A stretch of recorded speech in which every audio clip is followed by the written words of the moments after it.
este tema es básico, es así como un pilar de todo lo que va a ser el seminario de capacitación. Entonces, vamos a hablar un poquito acerca precisamente del cerebro. A grandes rasgos, este bloque, ¿de qué va a hablar? Es del impacto de las relaciones afectivas en el desarrollo del cerebro del bebé. O sea, es un cambio de énfasis en todo lo que es el desarrollo de los niños y de las niñas, ¿no? Y qué impacto tiene todo esto en el cerebro. Y hay un hallazgo maravilloso y tremendamente obvio y lógico, ¿no? Y es que el cerebro de los niños se va construyendo gracias a la presencia afectuosa de padres, maestros, cuidadores que están en interacción con ellos, ¿no? Pero es algo que ya se sabe de qué manera va evolucionando. Aquí me voy a basar en este libro que les súper recomiendo, que es El cerebro del niño de Daniel Siegel. Es un libro muy lindo. La verdad es que toda esta parte realmente se fundamenta con la generosidad de los neurocientíficos, que nos comparten sus hallazgos de una manera coloquial y accesible, y en realidad nos describe qué es lo que pasa, ¿no? Cómo va evolucionando el cerebro del niño, ¿no? La parte más primitiva es lo que se llama el cerebro reptiliano, y ahí está la salamandra para recordarnos de qué se trata, ¿no? Este cerebro reptiliano es el más antiguo, es el primero que se desarrolla en el vientre de la mamá cuando está embarazada, ¿no? Es así, el tubo neural es lo primero que se desarrolla y es lo que nos deja en un estado como de alerta de sobrevivencia. Tiene mucha energía y es un poco estar alerta para sobrevivir, ¿no? Es el que se te echa a andar cuando un coche te va a machucar y tú brincas y ni siquiera sabes cómo lo hiciste, ¿no? O sea, bueno, ¿en qué momento y cómo le hice? Bueno, es el cerebro reptiliano el que está realmente como echado a andar. Es el más antiguo también en la historia de la evolución, ¿no? Y como les decía, el primero que se desarrolla en el útero. El siguiente es toda la parte emocional límbica que está en medio del cerebro, es toda la parte reticular, de la amígdala, todo este sistema afectivo que está en el centro del cerebro, ¿no? En esto lo compartimos hasta cierto punto con los mamíferos, que son más como de crías, ¿no? De cuidar a la cría y de apapacharla y demás, en eso nos parecemos. Así nacen los bebés, nacen con estos dos como ya, digamos, preparados, ¿no? Para sobrevivir, obviamente, y bueno, con todas estas cargas así como afectivas abrumadoras. Y poco a poco, sí, solo si hay presencia de los adultos, empieza a desarrollar lo demás: memoria, pensamiento, visión, habilidades motoras, lenguaje, todo eso va apareciendo. Y hay un área particularmente importante en este campo, y es el área prefrontal, que está atrásito de la frente y se encarga de la regulación de la conducta.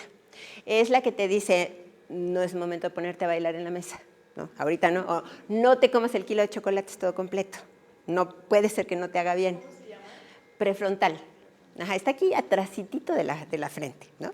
Esto lo descubrieron, Renata, con una investigación súper interesante de un constructor que se llama Phineas, que se atravesó la frente con un tubo, ¿no? En la construcción fue un accidente.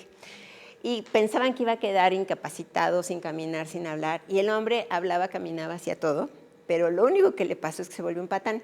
Era un buen marido, se volvió un mal marido. Lo corrieron del trabajo, o sea, perdió la autorregulación. Entonces, triste historia de Phineas, pero la verdad es que nos ha aportado mucho conocimiento de qué sucede. Esta parte es interesantísima porque acaba de madurar en la adolescencia, por eso los adolescentes también a veces hacen barbaridades, ¿no? O sea, la verdad es que tiene un rato para madurar, pero pasa por momentos muy críticos en primera infancia. O sea, realmente es una etapa importantísima. Esto no sucede si no hay papás y cuidadores afectuosos, sencillamente no sucede. Y por eso vemos de repente hay gente que nada más como que funciona con cerebro reptiliano con emociones, o sea que no hay como ese freno de regulación que dicen no te conviene hacer eso, ¿no? O que no planean. Esto se encarga de la planeación, de la ejecución, o sea del ser humano funcional en una sociedad, realmente lo da esta parte prefrontal, que es importantísima. Vamos a reforzar y le pido a Eli si me ayuda con la lámina. Esto es nada más como cuestión de memotecnia, ¿no? En donde está la parte reptiliana, que es la primera, yo te la detengo y ella me hace magias con el celular. Está la parte reptiliana y la parte límbica como lista. Y cuando hay adultos tenemos toda esta otra parte, ¿no? Que es el cerebro en construcción, que se da, como platicábamos, gracias Eli, sí, solo sí, hay adultos afectuosos que contienen, que ayudan, que educan, que regulan, que ponen límites, ¿no? Que dan estructura, que ponen rutinas. Esto es lo que le permite realmente al cerebro poder tener como ese avance, ¿no? Entonces, bueno, a grandes rasgos, ¿qué pasa? El afecto y las interacciones durante la infancia literalmente encienden al cerebro. De verdad es como un switch, ¿no? O sea, como si lo podemos dejar en off o en on. Si hay relaciones afectivas, el cerebro se va a encender. La carencia de afecto y el estrés que se deriva le impiden aprender y desarrollarse. Las interacciones instalan una especie de programa de regulación de la conducta. Es como si nos pusieran un software en nuestro cerebro y que nos permitiera tener esa regulación.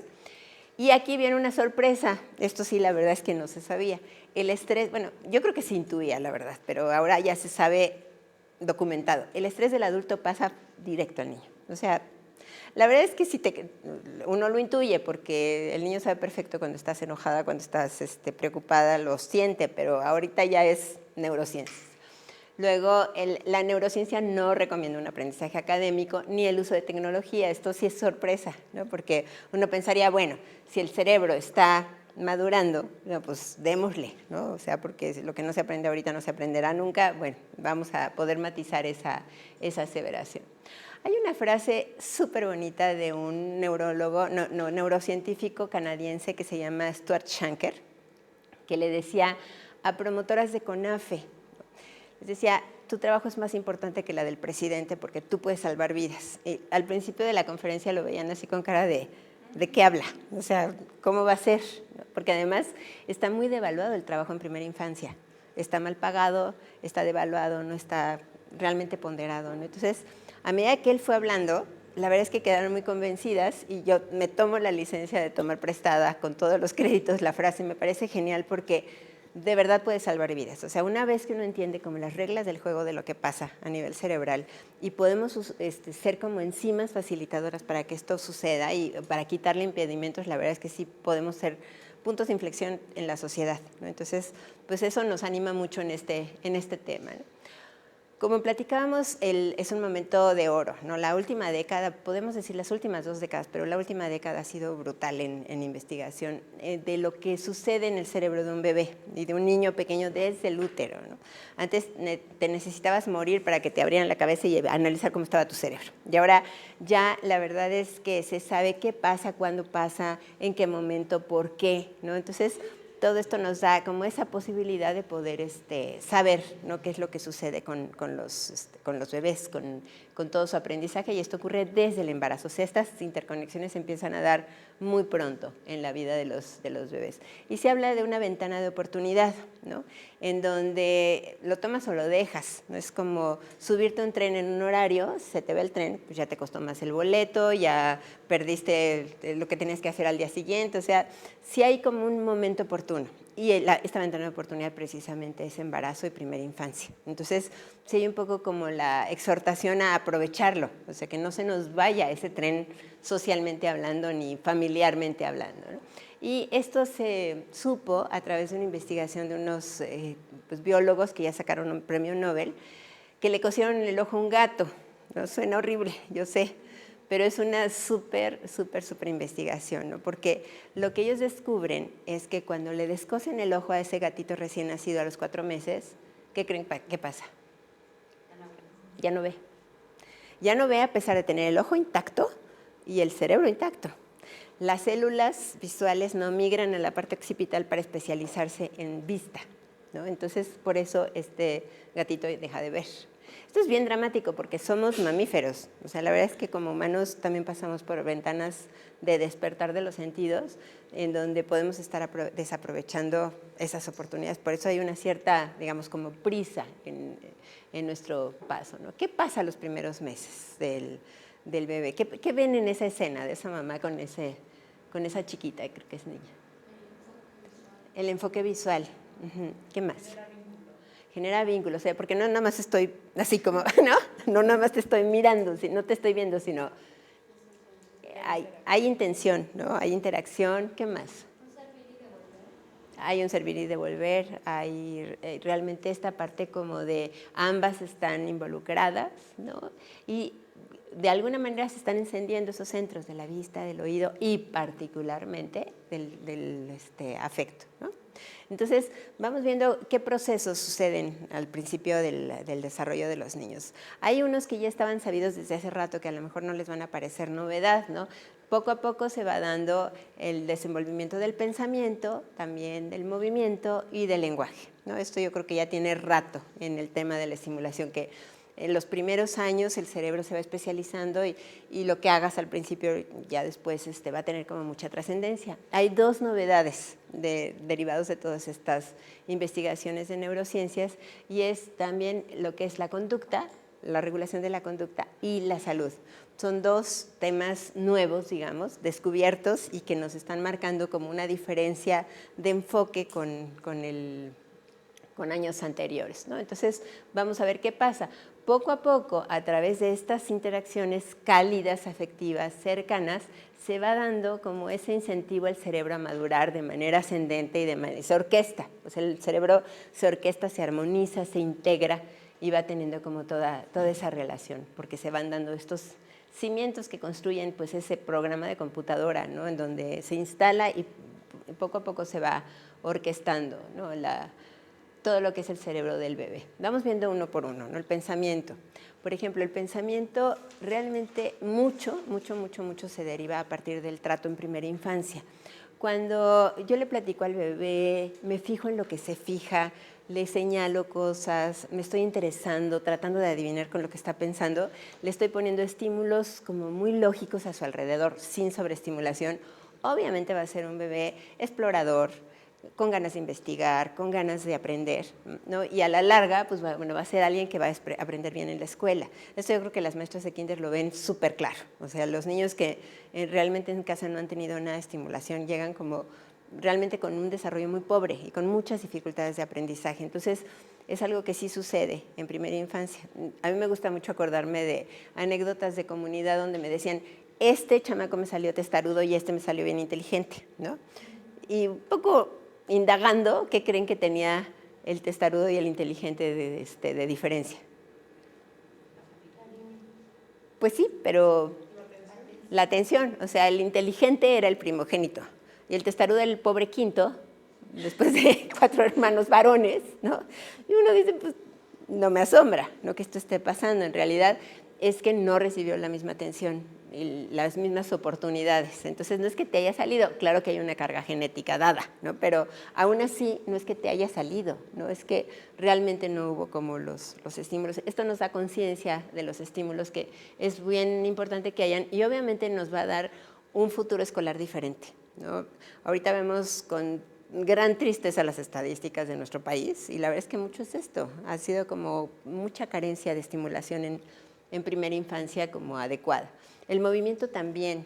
El bebé necesita libertad de movimiento, estar con cambios de posiciones, vivir la postura boca abajo, tener cargas de peso, o sea, tener toda esa motivación para que poco a poco vaya teniendo la posibilidad de desplazarse, de gatear, de caminar y particularmente que sienta placer corporal a la hora de moverse. O sea, que realmente sea como un gozo el movimiento para que se apropie, se adueñe y que, bueno, finalmente todo él sea como juego y movimiento, ¿no? Y bueno, finalmente eso nos va a dar como un antecedente del placer y la coordinación en el deporte, ¿no? También me gusta pensar que Chicharito tuvo una buena estimulación motriz cuando fue pequeñito. Ahora la verdad, los panamericanos que fueron tan asombrosos seguramente también tuvieron este antecedente. El lenguaje también. El lenguaje es un proceso importantísimo donde se nota que somos humanos, somos los únicos humanos con un lenguaje tan sofisticado, tan elaborado, tan relacionado con la cognición, porque el lenguaje te lleva a aprender, el aprendizaje te lleva a hablar, o sea, está totalmente como vinculado. Hay ejemplos súper tristes también de niños que crecen solos, ¿no? Los niños clásicos, que el niño que creció en Francia con lobos, cuando lo rescataron nunca aprendió a hablar, ni con la mejor técnica de lenguaje. Hay otra niña de 13 años encerrada en un sótano en Estados Unidos. La encontraron a los 13 años y claro que no aprendió a hablar. O sea, porque no hay modo. Ya se cerró el centro del lenguaje, ¿no? Entonces, esto también nos habla de una humanización como muy primaria, ¿no? En donde los niños van aprendiendo primero con un lenguaje no verbal, después van teniendo estas interacciones hasta que después pues ya pueden tener esas habilidades para el lenguaje como tan padres, ya se pueden comunicar y pueden tener como todas estas, ¿me está haciendo caso? Ya esa habilidad para el lenguaje. Ahora vamos con las dos novedades. ¿Se acuerdan que ya habíamos dicho que pensamiento, movimiento y lenguaje ya se sabía? Lo estamos recordando, pero vamos con las novedades. La conducta y la autorregulación. Esta es preciosa porque en realidad la autorregulación es esa manera de tú regular el cortisol y la adrenalina y decir, estoy bien, ¿no? Y que te permita frenarte a ti mismo, ¿no? Y además tener empatía con los otros. Eso lo da esta escena. Una escena de afecto, de contención, de alimentación a tiempo, de no dejar llorar mucho tiempo. Esa contención me da la posibilidad, empática, me da la posibilidad de que haya empatía y autocontención y la posibilidad de generar amistades, ¿no? Es bien dramático, ¿no? Porque nuestra sociedad, la verdad, tiene esas broncas de relación. Muy probablemente haya sido por falta de autorregulación en las mamás, ¿no? Que no han tenido cómo regular a sus chiquitos. Entonces, es una parte bien importante que se empieza a trabajar así, o sea, se empieza a favorecer, no es a trabajar, sino a favorecer, ayudando a los adultos a contener a los pequeñitos, a serenar, a contener, a tranquilizar, para que se autorregulen en situaciones de estrés, sepan cómo hacer las cosas y que no se desborden, ¿sí? Y vamos con la salud, que también es muy emocionante porque es algo que antes parecía como de medicina alternativa, ¿no? Tienes que estar feliz para estar sano, ¿no? Que es un poco como el mensaje. Pues, ¿qué creen? Es ciencia, y es ciencia pura, investigada y documentada. La verdad es que sí se requiere de contención materna para regular el metabolismo, y esto tiene consecuencias en salud. Entonces, es muy bonito el hallazgo porque se va viendo como ese proceso de contención sí tiene un impacto metabólico en regulación de defensas, en baja, en todo lo que es la parte como de obesidad, de problemas cardíacos. O sea, hay una serie de problemas que se derivan muy importantes y que realmente tienen las raíces en contención o en falta de contención. Aquí el único riesgo que podemos correr es que alguna mamá diga, mi bebé o mi niño es muy enfermizo, por lo tanto no es querido. No, o sea, no va por ahí. Hay una base genética biológica dada, ¿no? Que te da una proclividad a la enfermedad o a la salud, que no tienes nada que hacer con ellos, pero ya con eso dado, sí se pueden hacer cuestiones ambientales muy poderosas, ¿no? En esto, el Centro de Harvard tiene un video muy bonito de lo que se llama los pilares de la salud, que te habla precisamente de esto con súper documentación, de cómo en realidad está esto súper novedoso, ¿no? Entonces, la lógica de todo este tema es que primero yo te cuido y luego tú te cuidas. También hay una disciplina de autocuidado, ¿no? Como los niños se acostumbran a comer bien, a cuidarse de los peligros, a no estar en riesgos, entonces esto se incorpora. Y finalmente pues, nos habla como de un impacto social importante, ¿no? Entonces, pues es como muy evidente. ¿Todo esto por qué pasa? El cerebro de un bebé del recién nacido tiene algunas conexiones en el cerebro, se van creando de una manera impresionante día con la experiencia. Pero entre 3 y 7 años ya vemos un verdadero relajo, ¿no? O sea, ya hay una interconexión súper sofisticada que le va a servir de trampolín para aprender. Se van desgastando las que no se usan, pero las más poderosas se quedan para siempre, ¿no? Para poder seguir aprendiendo y esto hace por eso que sea una etapa tan trascendente y tan importante para la evolución, ¿no? Todo esto, ¿por qué sucede? El bebé humano, por evolución, nace prematuro relativamente. Si comparamos un bebé recién nacido con un chivito, ¿qué diferencia notan? Pues el chivito inmediatamente camina y va y busca su alimento. Va y busca su alimento y podría sobrevivir. Bueno, obviamente va a necesitar comer, pero solito lo busca y lo encuentra, ¿no? Un bebé recién nacido, no, sencillamente no. Entonces, esto hace que requiera de muchos cuidados extrauterinos para poder sobrevivir y eso le da en el equipo genético del bebé y del adulto hormonas que los vinculan, que es muy, muy interesante. Shanker, que habla de que tu trabajo es más importante que la del presidente, menciona que si nacieran nuestros bebés a término, necesitaríamos unas caderas de este tamaño una vez que pasamos de los 4 puntos a la verticalidad. Entonces, pues, la verdad es que nos ayuda la naturaleza a que no suceda aquello y que nazcan los bebés en el momento en el que, bueno, los humanos los tenemos. Evolutivamente así ha quedado. Pero eso hace precisamente que esta verdad de abuelitas ahora con la investigación reciente se corrobore, ¿no? El cerebro literalmente necesita de un abrazo para encenderse. Ahora, ¿cómo el abrazo? Sensible y cariñoso. Es un cuidado sensible y cariñoso. No es que yo ya oí esa conferencia y entonces apachurro al niño como si fuera una pasta de dientes porque lo estoy encendiendo. No, no va por ahí, ¿no? Es un abrazo sensible y cariñoso, o sea, con energía, ¿no? Con energía de afecto, con energía intencionada de poder contener al bebé. Sí, se entiende, ¿verdad? Muy bien. Hay una investigación muy bonita de un investigador que se llama Alan Shore. Para quien ha leído de la teoría del apego, le dicen el Bowlby contemporáneo, le dicen el Bowlby norteamericano contemporáneo, que es una maravilla. Lo que él hace es indagar en toda la teoría del afecto y del apego, como va evolucionando, pero con neurociencias, o sea, con investigación de derrama de hormonas a nivel metabólico, de electros en la mamá y el bebé. Y fíjense qué maravilla. Estudia este momento mágico, en donde la mamá está absolutamente absorta y fascinada con su chiquita y la chiquita también mirando a su mamá, ¿no? Entonces, ¿qué sucede? En este momento los cerebros se conectan y ocurre un Bluetooth, ¿no? Es una metáfora casi literal, ¿no?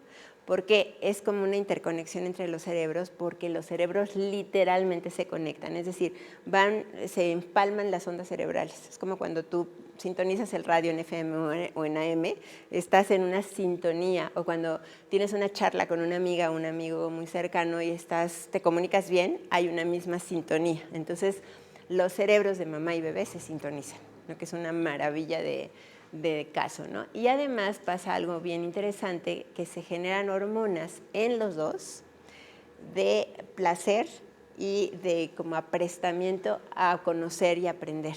O sea, el niño se queda totalmente concentrado en una alerta relajado para aprender del entorno, ¿no? ¿Por qué? Porque se tranquiliza, porque siente que no tiene que temer, ¿no? Y la mamá también, pues fue tal el placer de estar en esa danza, que realmente también ella queda como con esa misma dosis. Y ahora en últimas investigaciones, y su papá también, o sea, también el papá o el cuidador primario también puede tener como este acercamiento. Y además en ambos se contrarresta el estrés. Esto es muy lindo porque el estrés es muy generalizado. O sea, el bebé pues se estresa porque tiene hambre, porque no sabe si le van a dar de comer, porque le duele la panza, porque está mojado y ni sabe dónde empieza ni dónde acaba, ¿no? Y la mamá también tiene muchísimo estrés. La verdad es que quien ha sido mamá no nos dejará mentir, ¿no? La verdad es que la maternidad es estresante.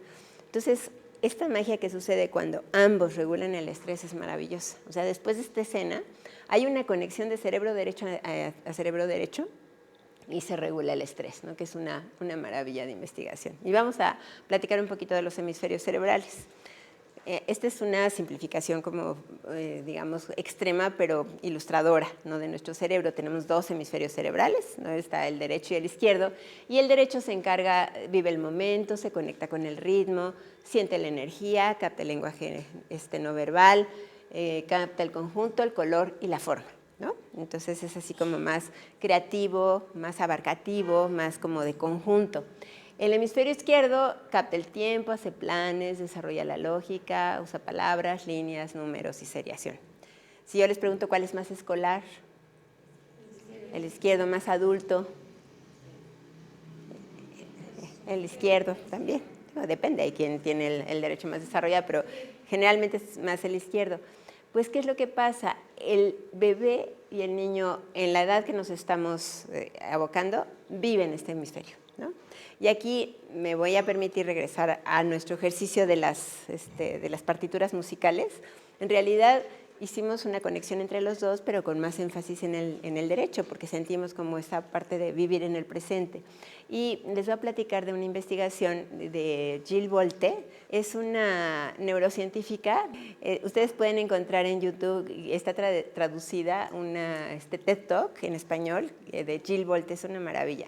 Esta neurocientífica tenía un puesto importantísimo en neurociencias de Harvard, nada más ni nada menos, ¿no? Y a la pobre mujer, la ironía de la vida, permitió que le viniera un derrame en el hemisferio izquierdo. O sea, siendo ella académica, súper estudiosa, maestra, investigadora, vivía en el juicio, el deber ser, el trabajo académico y demás, pues nada que le da el derrame, ¿no? Como ella ya sabía del cerebro, le dio tiempo de hablar por teléfono y decir, rescátame, pero mientras estaba en pleno derrame, se empezó a sentir feliz bañándose, así, conectada con el universo, en el nirvana, porque estaba totalmente aplanado el hemisferio izquierdo. Acaba desmayándose, se la llevan al hospital y dura 8 años en recuperación. Su mamá le pone ejercicios subsecuentes y vuelve a aprender a poner la lavadora, bueno, primero a caminar, a gatear, a hablar, a poner la lavadora, a escribir, ¿no? A hacer matemáticas. A los 8 años recupera su puesto. Es bellísima la historia. Pero lo que yo les quiero compartir es que ella se acuerda de la energía que sentía de las enfermeras cuando la atendían. O sea, es capaz de narrar su historia en retrospectiva. O sea, ella, ya que recupera el lenguaje, puede narrar lo que vivió en el hospital cuando estaba muy malita. Y dice, me acuerdo de sentir la energía y la buena intención de la enfermera o la energía y la mala intención de la enfermera. Cuando había una enfermera sin vocación que me estaba con una sonrisa falsa haciendo el trabajo, yo no cooperaba. Cerraba la boca, se daba la vuelta y no hacía los ejercicios. Cuando venía una enfermera, aunque fuera torpezona, pero con buena intención, lo sentía y colaboraba. Pues, ¿qué creen? Así son los bebés y así son los niños. Nos sienten y no es esoteria. Es energía humana. Y esa energía, eso es una facultad humana de percibir la intención y la energía de las personas. Entonces, sí nos habla mucho de dónde tenemos que estar paradas, ¿no? Porque si trabajamos con primera infancia, no podemos, por eso tenemos que descumplir años y necesitamos ponernos en sintonía con esos cerebros derechos, o sea, con esos hemisferios derechos que tienen como mucho más esta visión como de conjunto. ¿Sí queda claro? ¿Sí? Bueno, entonces, bueno, vemos esa como mirada de conjunto, ¿no? Con toda esta parte afectiva que tienen los niños. Hay otra parte súper bonita también de neurociencias. Les voy a pedir que vivamos esto.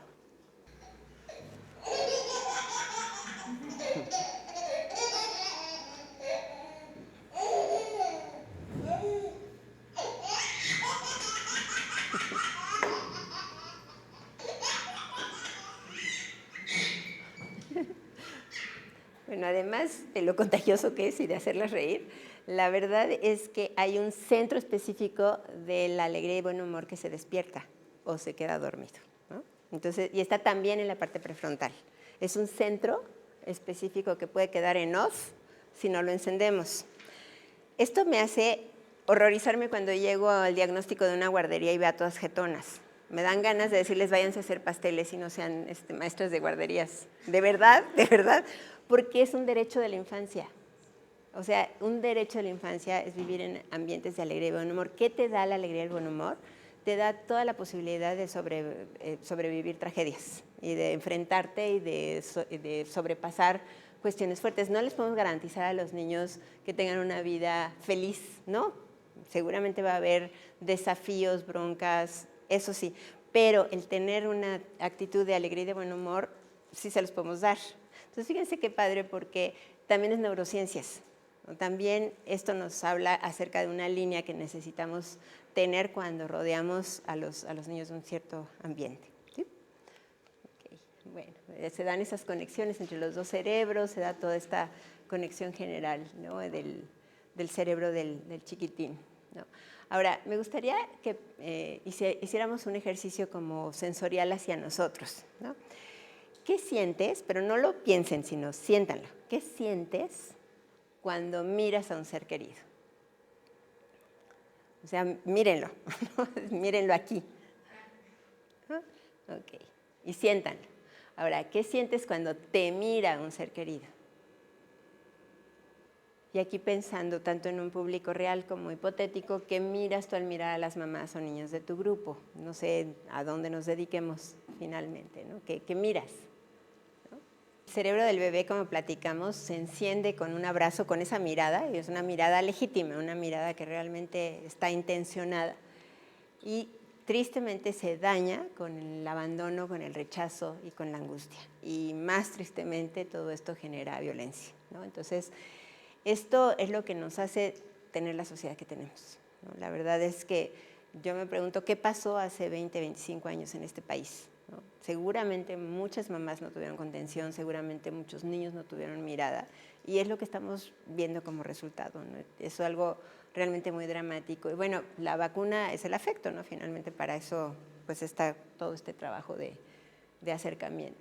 Hay una investigación, esta la pueden encontrar en el libro de las cebras no tienen úlcera, que habla de los ratones, ¿no? Las ratitas son bien maternales, ¿no? Educan a sus ratitas y las enseñan como por dónde conseguir comida, medir riesgos y demás, las amamantan, etcétera, ¿no?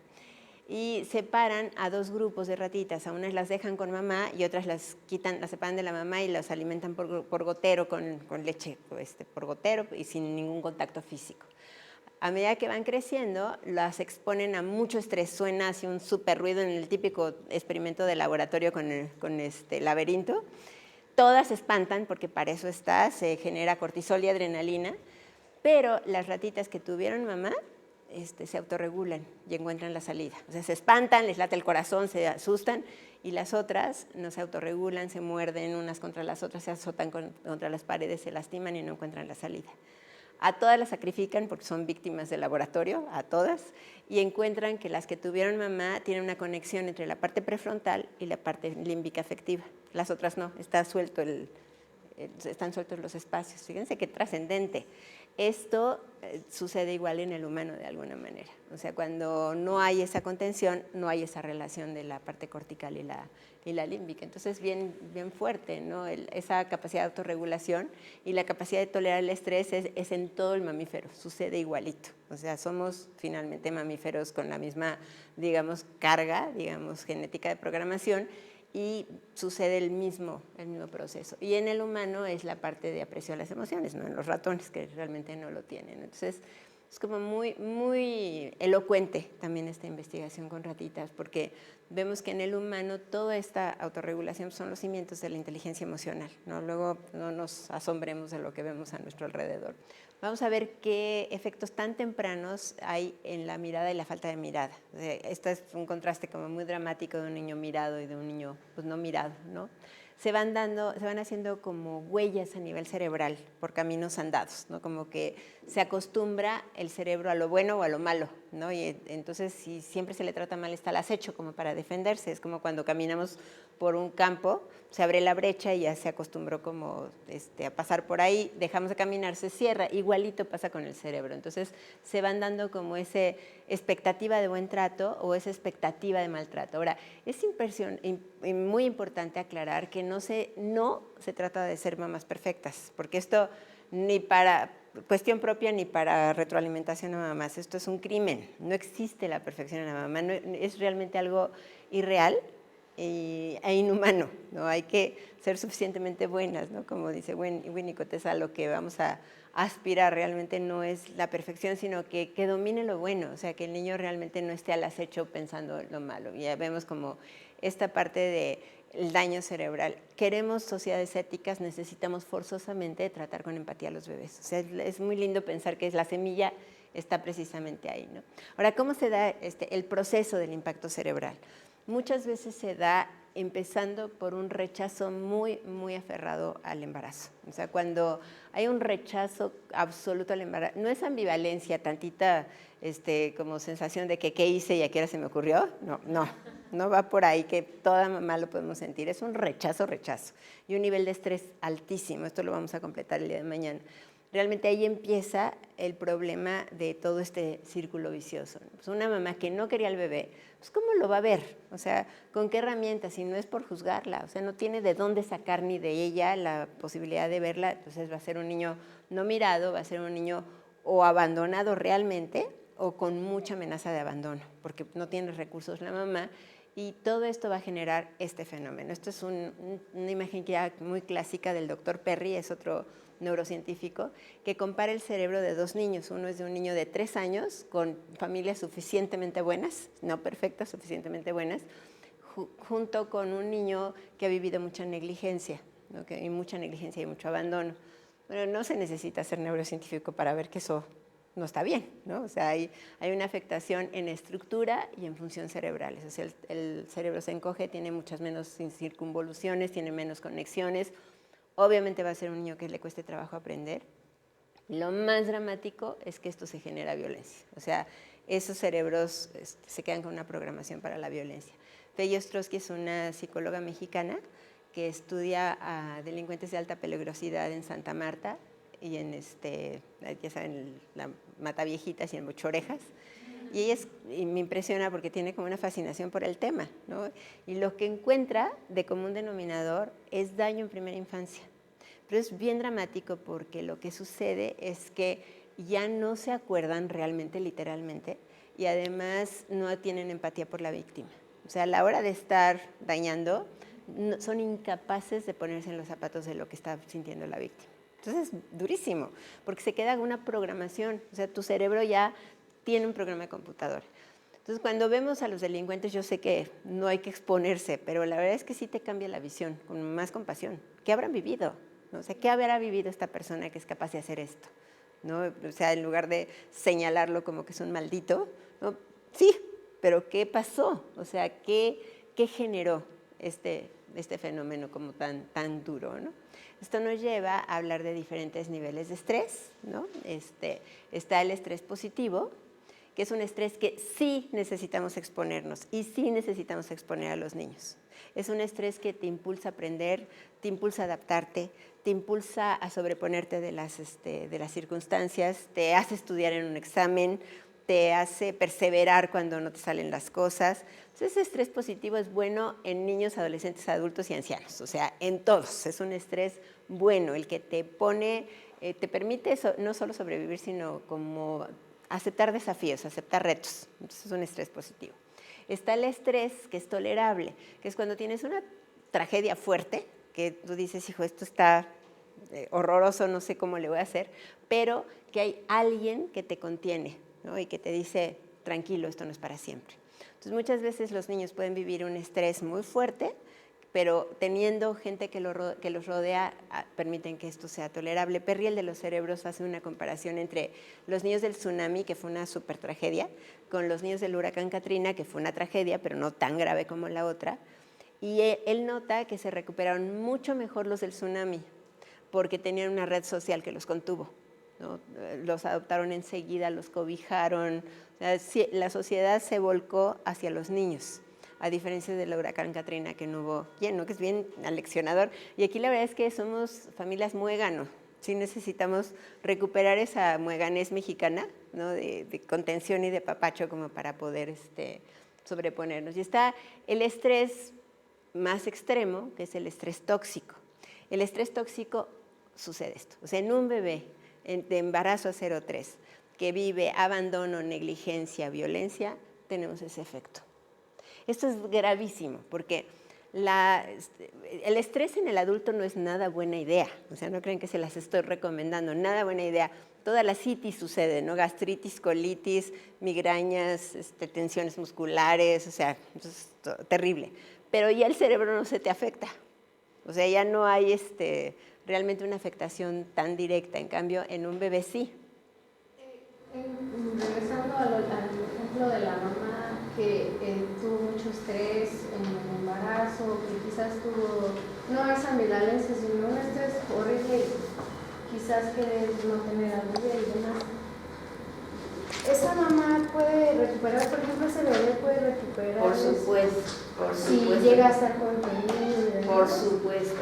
Claro, sí, claro, Y claro. tendría que ser antes de los 3 años. No, mira, es bueno que sea. Mira, hay una regla lógica de mientras más pronto mejor y mientras más tarde más trabajoso, pero nunca es tarde. Este mismo doctor Perry, de verdad que yo parezco como fan de estos señores, pero me parece admirabilísimo. Tiene un libro precioso que se llama horrible, pero de veras es bonito. Es El niño que fue tratado como perro. Y lo que hace es toma casos extremisísimos y cómo los saca adelante, ¿no? Y la verdad es que no te sorprendes de su método. Lo que hace es realmente con enorme paciencia, enorme empatía y enorme contención, ayuda a los niños a regular el estrés. Su terapeuta estrella es una nana gorda que no tiene la más pálida idea de lo que es psicología y desarrollo, y lo que hace es abrazar a los niños y mecerlos. Tengan 2, 3, 4, 5, 6, 7, 8 años. Los abraza, los serena, les canta canciones de cuna, les hace masajito, y ya que los tranquilizó, pasan a la siguiente etapa de terapia de juego, ¿me explico? O sea, sí se puede, obviamente, a mayor daño, más temprano, mayor dificultad, pero si hasta estas edades puedes, la verdad, como compensar, no hay que perder esperanzas, no hay desahucios, pero sí hay esa lógica de que mientras más temprano actúes, pues mejor, ¿no? Pero nunca es tarde, ¿no?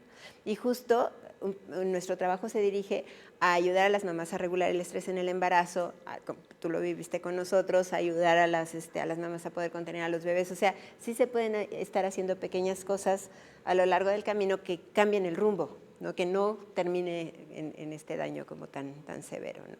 Entonces, claro que hay esperanza. Si a alguien le interesa, de verdad es un librazo, ya está en español.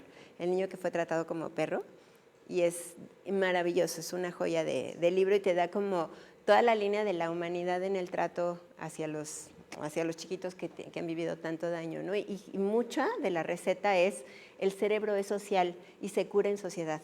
O sea, requiere de la sociedad para contenerse y para curarse. Y ya como cereza del pastel, la verdad es que si te lees el libro de Siegel, es en un momento dado narrarle.